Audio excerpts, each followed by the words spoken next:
বলো আজকে আমি এখন পার্লার যাচ্ছি আর চুল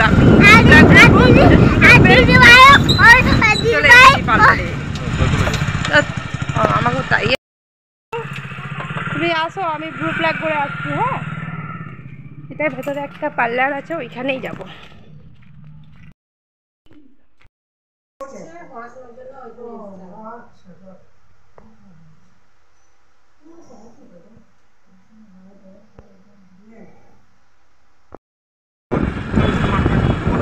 তোজো এবার চুল কাটতে যাবে, আমার ব্লু প্লাগ করা হয়ে গেছে। চুল নাকি তোজো, তুমি চুল কাটবে ছোট পার্লারে? চলো নামো, তুই বাবার সাথে যা, আমি যাচ্ছি।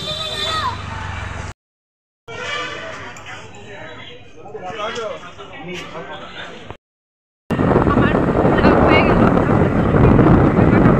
পার্লারটাই গেছিলাম অনেকটাই সময়, একটা 12টা বেজে গেছে, 1 ঘন্টা পর মানে একটাই, একটা সময় কখন আমি আর চান করাবো, তার জন্য অন্য একটা দেখি পার্লারে নিয়ে যাবো। হ্যাঁ, একটা সেলুন। কি হয়েছে, কি হয়েছে?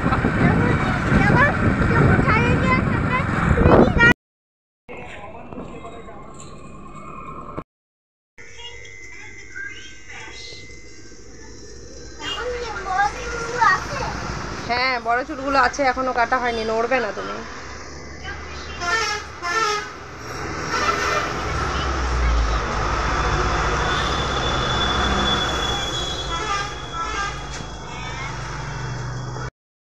তো দিদিরা তো নেই, তাহলে আজকে জামাইবাবুর জন্য দুপুরে খাবার পাঠাবো, মানে রবিবারটাই শুধু জামাইবাবুর জন্য খাবার পাঠাই দুপুরবেলায়, আর বাকিটা রাতের জন্য দিদি পাঠাই, মানে জামাইবাবু আর স্যান্ডির জন্য।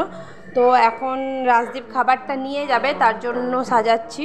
তো আজকে দেখো কি, কালকে জামাইবাবু রাত্রেবেলায় কাঁচা চিকেন অনেকটা দিয়েছিল, তো ফ্রিজে রেখে দিয়েছিলাম, তো আজকে রান্না করলাম।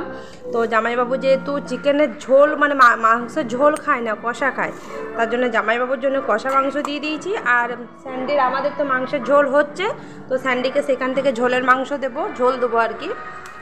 আর এখানে আলু ভাতে করেছি, আর এটা তো মাছ আছে, এটা মামনির জন্য, মামনি মাছ খাবে। আর এইখানে আছে, এটা আছে কুঁদরি ভাজা, আর এটা আছে কুমড়ার তরকারি, আর এটা ভাত, আর ওখানে তো মাংসের ঝোল হচ্ছে, আর এদিকে কষা মাংস তো রয়েছে।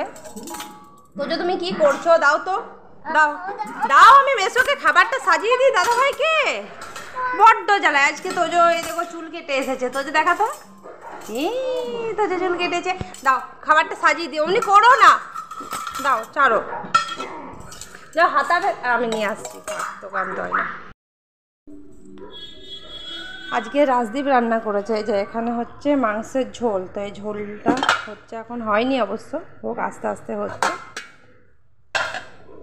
তাকে খাবারটা সাজাই, তা হয়ে যাবে।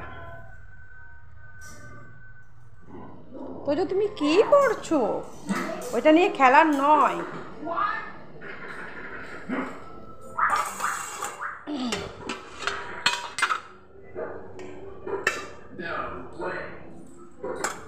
এটা সাজিয়ে নি, তারপরে আমি ভিডিও করছি, কারণ নাহলে পড়ে